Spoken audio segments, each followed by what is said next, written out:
जी तोड़ मेहनत करके आज इस कार्यक्रम को सफल बनाया। मैं निवेदन करूंगा गुलाबो जी 2 शब्द कहें। हाँ, गुलाबो जी बराबर अशोक जी, और उसके बाद दीपिका और अंत में नरेंद्र मेहता जी। आप सभी से निवेदन है मंच खाली करने की कृपा करें, जो जरूरी कार्यकर्ता है जिनकी जिम्मेदारी है। गुलाबो जी, पद्मश्री गुलाबो जी, विश्वविख्यात नर्तकी।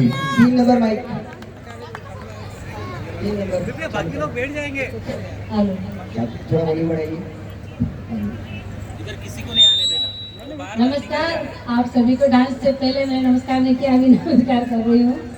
मैं जो भी बोलती हूँ डांस के जरिए ही है सब कुछ, जो भी माता रानी की कृपा है। और मैं बहुत बहुत धन्यवाद देना चाहती हूँ साहब का,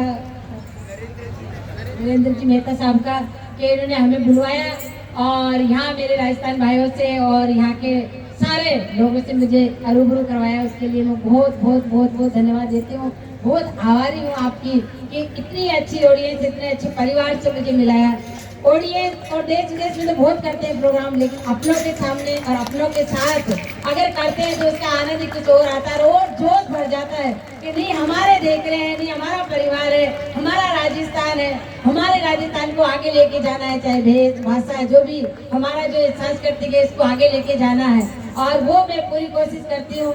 165 कंट्री 10 साल पहले गई थी, उसके बाद तो पता नहीं कितनी बार चली गई हूँ और पद्मश्री से सम्मानित किया गया है। लेकिन मैं थोड़ा सा मेरे जीवन के बारे में बताती हूँ। जो साहब बता रहे हैं अभी स्टोरी बहुत बड़ी है, लेकिन मैं थोड़ा सा बताती हूँ कि हमारा समाज जो है कारबिलिया समाज जिसको बोलते हैं, सपेरा लोग हैं हम। हमारे समाज में लड़कियों को नहीं रखते थे, डांस तो बहुत दूर की बात है। जो भी लड़की होती है उसको जिंदा ही जमीन में गाड़ देते हैं। वो इसलिए कि हम लोग गरीब थे, जंगल में रहते थे, आदिवासी लोग थे, हमारे पास में खाने कमाने का कोई सुविधा नहीं थी। हम लोग मांग के खाते थे और सांपों को नचाते थे घर घर जाके। ये हमारी जो थी रोजगार यही था। और हमें कुएं का पानी तक अलाउ नहीं था, कुएं का पानी नहीं पीने देते थे। लोग बाग हमारे से छुआछूत करते थे कि ये सपेरा लोग हैं, सांपों को पकड़ते हैं, जंगल में रहते हैं। उसी समाज की बेटी हूँ मैं। मेरे पापा इस रूल से खिलाफ थे। मेरे घर में 5 बहनें, 3 बहनें पहले हुई, 3 भाई हुआ। फिर 5 साल बाद में मेरा नंबर आया माता रानी की कृपा से। मैं पैदा हुई उस रोज धनतेरस थी। पापा शहर में चले गए कुछ सामान लेने के लिए और शाम की 7 बजे में हुई। समाज की औरतों को पता चला कि फिर से लड़की हुई है और उन्हीं समाज की औरतों ने ले जाकर मुझे जंगल में जमीन में गाड़ दिया। माँ को बताया नहीं कि बेटी हुई या बेटा। फिर मेरी माँ पूछने लगी कि बेटा या बेटी, बच्चा रोया तो था, गया काम। तो समाज की औरतों ने कहा कि लड़की हुई थी, हमने उसको गाड़ दिया, पहले तेरे 3 लड़कियां हैं। तो इस तरीके से मेरी माँ रो रो के खूब उनसे बोला कि मेरे को एक बार मेरी बेटी को देखना चाहती हूँ, कहाँ गाड़ा बता दो।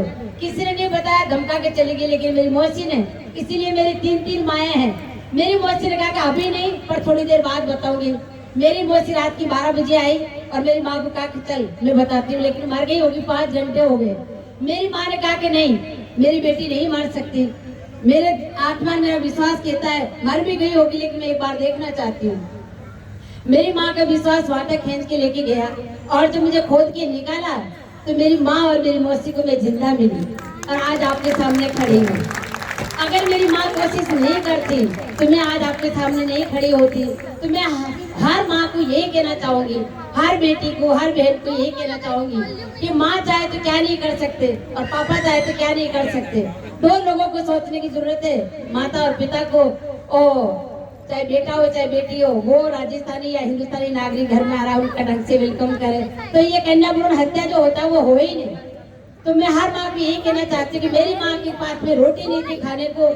जब हमारे को शाम को जब भूख लगती तो माँ कहती बेटा दलिया बन रहा है, खा लेना। वो चूल्हे पर चढ़ा देती, आग सड़गा देती और हम लोग देखती में घाट बन रही है, राबड़ी जिसको बोलते हैं, वो देखते देखते हम लोग सो जाते हैं। उस कंडीशन से भी मेरी माँ गुजरती थी, लेकिन फिर भी अपने बच्चों का ध्यान रखा, हमें भूखा नहीं सोने दिया। मतलब उनका विश्वास और उसकी आत्मा से हमें भूखा नहीं सोने दिया। वो हमेशा धबाकी सुलाती थी, यही कह के कि बेटा खाना बन रहा है, खा के सोना।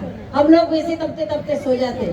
तो उस समाज की बेटी हूँ, उस घर की बेटी हूँ। मेरी माँ ने मुझे निकाला, मेरे पापा मुझे सांपों को नचाने जाते, साथ जाते थे लेके, और उन्हीं सांपों का झूठा दूध पी पी के और बड़ी हुई और 2-3 साल की थी, पापा के साथ डांस करने लगी। समाज के लोगों ने समाज से बाहर कर दिया कि तू बेटी की कमाई खाता, बेटी को नचाता। मेरे पापा कहता कि मेरी बेटी नहीं है, ये धरती माता की बेटी है, मैं इसकी सेवा करूंगा और इसकी पूजा करूंगा।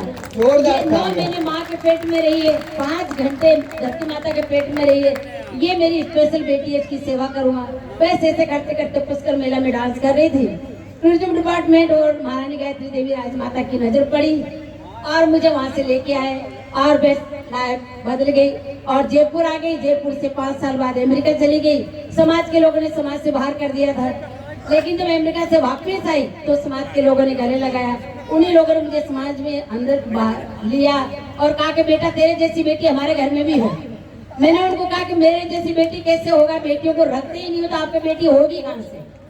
तो मेरे को प्रॉमिस करो कि आज के बाद किसी बेटी को नहीं मारोगे। अमेरिका से आने के बाद पहला जीत हुई मेरी कि मेरे समाज के लोगों ने कहा कि आज के बाद हम किसी गुलाबों को नहीं मारेंगे, किसी बेटी को नहीं मारेंगे। और आज हमारे समाज में 5-5, 6-6 बेटियां हैं। वही बेटियां अमेरिका, लंदन, हॉलैंड जाके नाम कमाती है और वही बेटियां पीर का भी नाम कर रही है, ससुराल का भी नाम कर रही है, कमा के भी दे रही है और देश का भी नाम कर रही है।